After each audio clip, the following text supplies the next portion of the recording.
이번에는요, 부인 정경심 교수 얘기를 해볼까 합니다.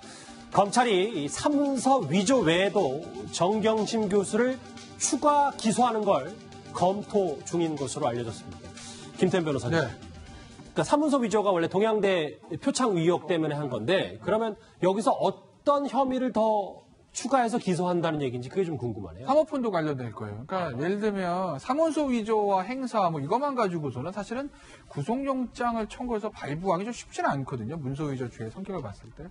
그러니까 검찰은 아마 이번에 수사의 성패를 동양대 표창장이나 여기가 아니라 결국 사모펀드 이 문제를 이번 수사의 핵심으로 볼 겁니다. 그렇기 때문에 이 사모펀드와 관련된 이미 구속된 조범동 씨 혐의들, 그러니까 자본시장법 위반 혐의, 구체적으로 말씀드리면 한번 미공개 정보 이용하고 부정거래, 그러니까 쉽게 말씀드리면 아주 주가 조작 혐의라고 아주 쉽게 이해하시면 됩니다.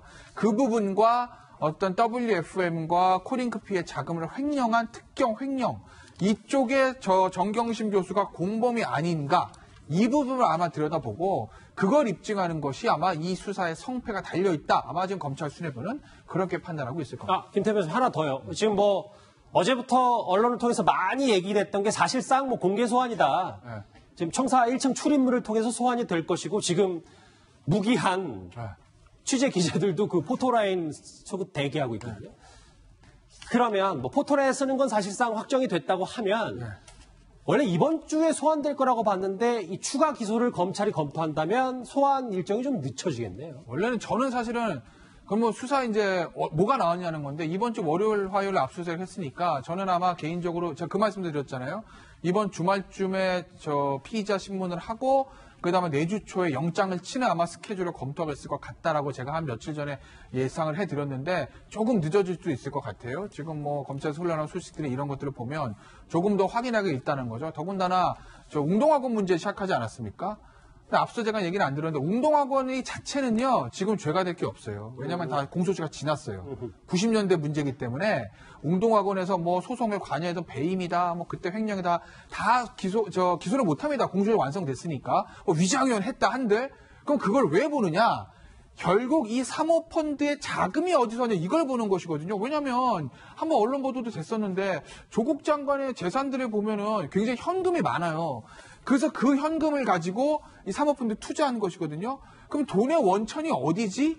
따라가서 그렇다면 예전에 한번 얘기 나왔던 웅동학원의 그 공사비로 대출받은 35 그게 시드머니가 아닌가? 뭐 이런 의심도 좀 검찰이 하고 있는 것 같기 때문에 결국 그걸 보기 위해서 웅동학원 다시 들여다보는 거예요. 그러면 정경심 교수의 소환은 모든 조사가 다 되고 나서 마지막에 소환할 수밖에 없는 거죠. 그러면 아마 다음 주로도 또 밀릴 수도 있다는 거예요.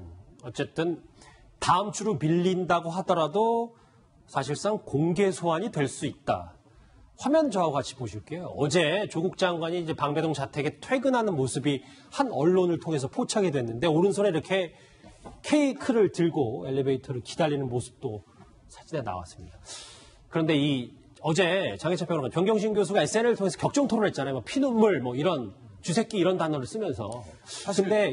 근데 제가 여쭤보고 싶은 게 뭐냐면 본인들이 정경심 교수가 SNS 통해서 주장하는 것과 달리 검찰 수사는 지극히 정상적으로 절차에 맞게 진행됐다는 게 검찰의 또 주장이거든요. 네, 검찰에서는 지금 이 정경심 교수 그리고 조국 장관의 아들, 딸 비공개 소환 조사하는 것 그렇게 무리한 소환 조사가 아니었다는 입장입니다. 지금 이런 논란이 첫 번째가 아닌데요. 처음에는 정경심 교수 현재 사문서 위조 혐의로 기소되어 있지 않습니까?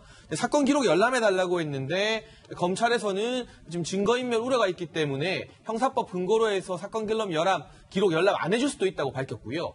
압수수색, 이 부분은 정경심 교수 측에서 먼저 주장이 나온 건 아니지만 11시간이 너무 긴 것 아니냐, 45평 아파트에 11시간이 웬 말이냐, 또 그 자리에 들어가서 수사관들이 자장면을 먹는 게 말이 되느냐 이런 논란이 불거졌지만 검찰에서 밝힌 내용 보면 변호인 올 때까지 기다려줬고 그리고 협조가 잘 안 됐었기 때문에 일일이 현장에서 추가적인 영장을 발부받았고 식사 같은 경우도 자장면도 아니고 먼저 정경심 교수, 이 조국 일가 장관 가족 측에서 권했기 때문에 먹었던 것이다. 예. 이번 소환도 마찬가지입니다. 통상적인 절차에 따라 이뤄졌고 변호인과 이 조사받는 대상, 조국 장관의 아들, 딸이 협의하에 적정 시간을 할애했다고 하는데 이 조사 시간을 보면 조사 끝나고 나서 조서를 검토하는 시간이 포함되어 있습니다. 보통 변호인들이 조서 검토에서 본인들에게 불리한 내용이 들어가 있지는 않은지 매우 꼼꼼하게 검토하다 보면 이 시간이 몇 시간 이상, 때로는 조사 시간 이상 더 늘어나기도 하거든요. 그런 부분을 검찰에서는 다 설명을 한 셈인데 지금 이런 식의 SNS 글과 여론전을 통해 검찰이 마치 조국 장관 일가를 향해서만 무리한 수사를 하고 비인격적인 대우를 하는 듯한 이런 여론을 만들려고 하는 것이 아닌가, 그런 의도도 의심이 되는 대목입니다. 김종석 앵커, 법 앞에 평등해야 된다는 말에 동의합니까? 아, 그럼요. 그렇죠? 예. 자, 법에는 모두가 다 똑같이 적용이 돼야 됩니다. 그렇다면 우리가 최순실 씨 국정농단에 아무도 동의하지 않아요. 근데 당시 상황을 한번 생각해 보자고요. 당시에 이 최순실 씨 자택 압수수색 때 정유라 만 19세였습니다. 지금 조국 장관의 딸과 아들은 20대 후반이에요. 당시에 정유라는 만 19세였습니다. 보는 자리에서 압수수색했어요. 그런데 이걸 가지고 정경심 교수가 어제 SNS에 딸과 아들이 보는 자리에서 압수수색했다고 비판을 했습니다. 이것이 과연 맞습니까? 그리고 피의자의 집을 압수수색하는 데 있어서 누가 변호사가 오는 데까지 기다립니까? 이거는 법무부 장관 부인으로서 특혜를 명백하게 받은 것입니다. 우리가 최순실 씨 국정농단에 결코 동의하는 분들 없을 거라고 저는 봅니다. 예. 그러나 법 앞에 평등, 지금 만약에 여권에서 계속해서 뭐 자녀들이 있는데 압수수색했고 이거는 인권 유린이다라고 하는 분까지 있는데 당시 상황, 2016년, 2017년 상황에 견줘보면 얼마나 지금 조국 장관의 가족이 특혜를 받고 있는지 생각할 수 있습니다. 당시 정유라는 만 19세였는데 체포영장 발부받아서 집행돼서 검찰에 조사를 받았습니다. 예.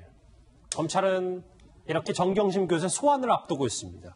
자, 그런데 이 얘기를 좀 해볼게요. 여기 있는 주제. 조국 펀드 의혹과 관련된 마지막 퍼즐 조각 찾기에 나섰습니다. 그 전에 먼저 조국 장관의 목소리부터 듣고 오겠습니다. 있는 저의 오촌 조카는 저희 집안의 장손에 해당됩니다. 제사 때 1년에 한 번 또는 뭐 많아야 한 2번 볼까 이 정도의 관계인데 저희 집안에서 주식 관련해서 전문가라고 하면 그 친구가 한 명입니다. 어쨌든 지금 검찰이 정경심 교수를 정조준하는 건 결국 사모펀드일 텐데. 네, 그렇죠. 김태현 변호사님, 그런데 저희가 이런 패러디까지 한번 준비를 해봤어요. 왜냐하면 오촌 조카 조모 씨가 조국 장관을 우리 형으로 불렀다라는 겁니다. 이게 의미하는 바가 뭘까요? 그러니까 이제 일종의 이런 호가호의라고 해야 되나요? 그러니까 조범동이라는 사람이 내 뒤에 조국 장관이 있고 민정수석이니까 우리 형이야, 나랑 되게 친해. 그러니까 내가 형의 도움을 받을 수 있으니까 나한테 투자하면 경제가 너희들이 이득을 많이 볼 거야. 라고 하고 다닌 건 맞는 것 같아요. 그래서 아마 익성 쪽도 아마 조범동 씨한테 자금을 대고 여러 군데 그렇게 한 것 같은데 문제는 이게 이제 결국 조국 장관 또는 다시 조국 수석이죠. 또는 정경심 교수의 동의나 공모, 최소한 묵인 하에 이루어졌느냐 아니면 정경심 교수하고 조국 장관 아무것도 모르는데 속된 말로 이 조범동 씨가 호가호위하면서 자기 장사거든요. 이거거든요. 예. 그러니까 후자의 경우라면은 이제 정경심 교수는 사실은 뭐 크게 죄가 되는 건 아닌데 전자의 경우라면 공모가 있다면 그러면 이제 큰 문제가 되는 거죠. 그래서 아마 그 부분에 대해서 검찰의 아마 수사에 지금 칼끝이 지금 나가는 것 같은데 글쎄 이게 아마 수사의 성패가 될 거고 저도 개인적으로 어떻게 될 거다 뭐라고 생각하는 바는 있으나 저 공정한 방송이기 때문에 제 개인적인 의견은 조금 삼가하도록 하겠습니다. 그럼 개인적인 의견 말고 나중에 수사 결과 좀 나오면 그 의견도 덧붙여 주실 그럼요. 거죠? 네. 알겠습니다. 조수임 부장, 그런데 네. 지금 이 사모펀드 관련해서는 정경심 교수가 개입했다는 정황은 많이 나오고 있는데 결국 연결고리는 그 조국 장관도 얼마나 이거에 대해서 인지하고 있었냐일 거잖아요. 네. 근데 화면 보면 민정수석 취임 후 익성의 지원금이 2배가 늘어났다. 이 부분은 우리가 어떻게 해석을 해봐야 됩니까? 자, 우선요. 이 사모펀드는 지금 조국 일가 펀드예요. 조국 일가 펀드를 실제로 운영한 사람은 조국 장관의 오촌 조카입니다. 예. 오촌 조카의 체포영장 단계에서부터 공무원에 관련한 범죄 혐의가 들어갔어요. 이것은 조국 장관이 얼마만큼 개입했는가 이 부분을 검찰이 들여다보고 있다는 것, 이것부터 좀 설명을 드리는 게 이해가 빠르실 것 같고요. 우선 익성이라는 곳이 있습니다. 조국 펀드가 투자한 자동차 부품업체입니다. 그런데 사모펀드에서 익성에 투자하고 이 익성이 또 2차 전지 업체를 만들어요. 그러니까 계속 어떻게 보면 이름을 바꿔나가는 거죠. 그런데 이 2차 전지 업체인 IFM이 설립 한 달 뒤인 2017년 7월에 2차 전지가 육성 중점 과제로 문재인 정부에서 발표를 합니다. 과연 이것이 우연일까요? 조국 장관은 계속 우연을 이야기를 합니다. 그러나 민정수석 재임한 이후에 이런 부품업체가 생겼고 그로부터 한 달 뒤에 2차 전지가 문재인 정부의 국정과제로 선정이 됩니다. 그래서 검찰은 조 장관이 미리 국정계획을 혹시라도 일러주진 않았는지 이 부분을 들여다볼 수밖에 없는 겁니다. 그리고 또 실제로요. 2017년 7월 그러니까 민정수석으로 취임한 두 달 뒤부터 같은 해 말까지 35억 원이 투자가 됐습니다. 이 우리 형이라는 호칭으로 출발해서 이렇게 관련 펀드 논란이 커질 거라고 누가 생각을 했을까요? 그런데 정경심 교수에 대해서 추가 기소를 검토하는 한편 검찰은 조국 교수의 기소도 저울질하고 있을 텐데요. 오늘 대정부 질문에서는 조국 장관을 포함해서 가족이 모두 수사선상에 있으면서 법무부 장관 직무를 수행하는 게 공직자 이해충돌에 해당하는 거 아니냐 이런 목소리, 지적이 나왔습니다. 같이 들어보실까요?